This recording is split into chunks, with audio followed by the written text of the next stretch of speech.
Սահմանամերձ գյուղական բնակավայրերում սեփական հող կամ կիսակառույց շինություն ունեցող քաղաքացիները հնարավորություն ունեն կառուցելու տուն մինչև 16 միլիոն դրամի չափով հիպոթեկային վարկավորմամբ, որի մայր գումարը եւ տոկոսները պիտի վճարվի պետական աջակցությամբ պետական բյուջեից։ Ծրագրի առաջնային շահառուները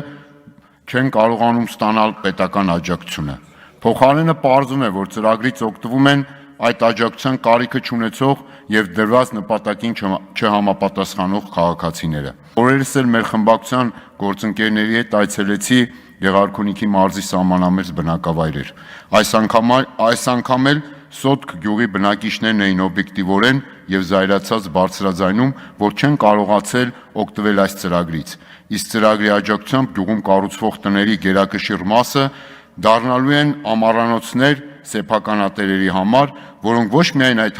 համայնքի բնակիչներ չեն, սոցիալապես անապահով չեն, այլ նաև ըստ գյուղացիների տեղեկության նրանցից որոշները հանդիսանում են մարզպետարանի աշխատողներ կամ սերտ կապի մեջ են տարբեր պետական ու տարածքային կառավարման մարմինների պատասխանատուների հետ։